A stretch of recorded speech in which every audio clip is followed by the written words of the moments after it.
बिस्मिल्लाहिर्रहमानिर्रहीम। अस्सलाम वालेकुम व्यूअर्स, मैं हूं अब्दुल्ला खान। क्रिकेट में और जिंदगी में एक दिन आपके हक में, दूसरा दिन किसी आपके हक में होगा, ये फैसला आप नहीं कर सकते कि आज का दिन कैसे रहा मेरे लिए और कल का दिन कैसे रहेगा। ये फैसला आप नहीं कर सकते। यही कुछ हो रहा है टीम इंडिया के साथ। जिस तरह उन्होंने तीसरा T20 जो टेस्ट मैच था जो राजकोट में खेला गया था, बड़ी मार्जिन से उन्होंने जीत हासिल की 434 रन से।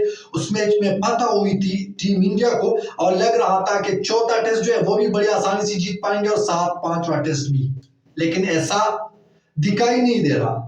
चौथा टेस्ट मैच आज दूसरा दिन शुरू हो चुका है रांची में, जहां पे टॉस जीता था इंग्लैंड के कप्तान बेन स्टोक्स ने और उन्होंने पहले खुद खेलने का फैसला किया।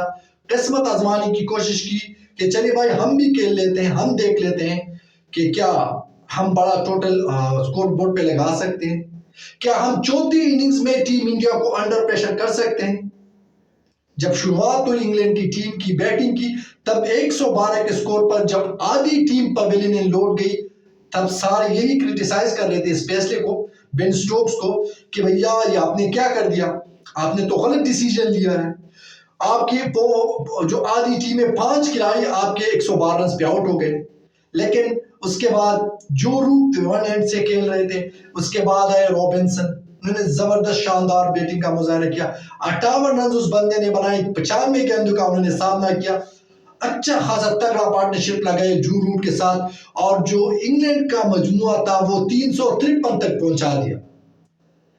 नॉट आउट रहे थे जो रूट, जो इस टेस्ट मैच में जा गए हैं। बाकी 3 टेस्ट मैच में अल्लाह अल्लाह खैर साल्लाह, उनसे कोई उम्मीद थी ही नहीं, क्योंकि 3 मैचों में तो ऑलरेडी फेल हो चुके थे। लेकिन इस मैच में 122 रन की बड़ी अच्छी बैटिंग की, अपनी टीम को एक बॉल सेकंड निकाला और जहां पे उनको लग रहा था कि टीम इंग्लैंड जो है 200 भी रन नहीं कर पाएगी, 150 के आसपास आउट हो जाएगी, लेकिन ऐसा नहीं हुआ। 353 रन का उन्होंने टारगेट जो है पहली इनिंग में लगा दिया है बोर्ड पे। उसके बरक्स ये हुआ कि हमें लग रहा था कि अगर इंडियन टीम आएगी खेलने तो बवाल मचा देगी, जिस तरह के उनकी बैटिंग लाइनअप है, वो ऐसा नहीं हुआ। शुएब बशीर इंग्लैंड और जो लेग स्पिनर है उन्होंने बड़ा बवाल मचा दिया है, 4 विकेटें उन्होंने हासिल की और इंडियन टीम सिवाय एक बंदे के यशस्वी जायसवाल जो पूरी सीरीज में वो इंग्लैंड बॉलरों की जम के कुटाई कर रहे हैं, उसने आज फिर साबित किया कि वो खेल सकते हैं किसी भी सिचुएशन में, चाहे उनके साथ कोई उनका साथ दे रहा हो या नहीं दे रहा, चाहे कोई बैट्समैन रन्स बना रहा है या नहीं बना रहा है, कोई मान ही नहीं रख रहा जायसवाल के आगे। जायसवाल ने खेलना है बस। जायसवाल ने बनाए 73 रन्स और वो बंदा आउट हो गया। उसके बाद अगर आप जितने बड़े नाम आ रहे हैं आप देख लें, रोहित शर्मा उन्होंने सिर्फ 2 रन बना लिए, शुभमन गिल वो 38 रन बनाकर हो गए, रजत पाटीदार, इस बंदे की मैं पता नहीं क्या कहूं इसको, क्योंकि राजिद पाटीदार को जो टीम इंडिया मीडिया इस तरह की अफवाह फैला रहा था, क्योंकि यह अफवाह है, क्योंकि विराट कोहली, मैं आपको एक बात बताऊं, लिख के दे सकता हूं, कोई भी बैट्समैन विराट कोहली जैसा नहीं बन सकता, ना विराट कोहली की जगह ले सकता है। जब विराट कोहली ने इस दौरे से माजरत कर ली थी, उनके अपनी इश्यूज थे फैमिली के, वहां से उन्होंने ये कहा था कि मैं पहले 2 टेस्ट मैच के लिए दस्तयाब नहीं हूंगा, तो रजत पाटीदार को शामिल किया गया और रजत पाटीदार ने भी हामी भरी कि मैं बिल्कुल विराट कोहली की जो खाली जगह वो पूर्ण कर सकता हूं, लेकिन ऐसा नहीं हुआ, क्योंकि उनके आंकड़े अगर आप देखेंगे, उनके आदाद शुमार बिल्कुल मोबाइल फोन की नंबर्स की तरह है। आज भी उन्होंने सिर्फ 17 रन बनाए हैं। तो मुझे लगता है रजत पाटीदार साहब, आप ऐसी खिलाड़ी की जगह खेलें कि कम से कम आपको 50 तो जरूर बनानी चाहिए थी, सेंचुरी तो दूर की बात। अगर इस सिचुएशन पे विराट कोहली होते तो इंडियन स्कोर भी अलग होता और जो एक मैच इंडियन टीम हारी है, मुझे लगता है वो कभी ना हारती अगर विराट कोहली टीम में मौजूद होते तो, क्योंकि हमें ऐसा लग रहा है कि टीम इंग्लैंड जो आई है इंडिया में, मुझे लग रहा था सीरीज से पहले कि ये क्लीन स्वीप होकर वापस जाएगी, क्योंकि बड़ा मुश्किल होता है इंडिया के अंदर ही उनसे जीत लेना। बहरहाल रजत पाटीदार साहब ने सिर्फ 17 रन बनाए। सरफराज खान जो पिछले मैच में उन्होंने 50 बनाई थी, इस मैच में वो सिर्फ 14 रन तक महदूद रहे। इस वक्त कुलदीप नॉट आउट है, उन्होंने 17 रन बनाए हैं, लेकिन 72 गेंदें भी खेल चुका है वो बंदा। 72 गेंदों का उन्होंने सामना किया, सिर्फ 17 रन बनाए हैं। इंडिया का जो टोटल है वो है इस वक्त 217 19 रन और उसके 7 खिलाड़ी आउट हो गए।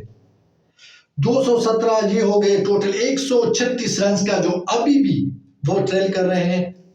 वो ये जरूर कोशिश करेंगे टीम इंडिया कल के दूसरा दिन था तीसरे दिन की शुरुआत में कि कम से कम वो लीड रखे टीम इंग्लैंड का, क्योंकि अगली चौथी बार भी इंडिया ने खेलनी है। और अब शुएब बशीर जैसा बॉलर मौजूद हो उस लाइनअप में जो 4 विकेट उन्होंने हासिल की 82 रन देकर। जिम एंडरसन ने सिर्फ 1 विकेट हासिल किए, उन्होंने भी कम बैक किया है। मुझे लगता है कम बैक इसलिए किया है कि चौथे टेस्ट मैच में हमने देखा था यशस्वी जायसवाल ने उनकी कोई खातिर नहीं की कि भैया आप तो इस क्रिकेट के माहिर हैं, हम आपका कोई लिहाज करते हैं। ऐसा नहीं हुआ। जबकि पिटाई की हुई थी जिम एंडरसन की, उन्होंने 1 विकेट हासिल की है। लेकिन मुझे खुशी है कि जो शुएब बशीर उन्होंने जबरदस्त बॉलिंग की, 4 विकेट उन्होंने हासिल की।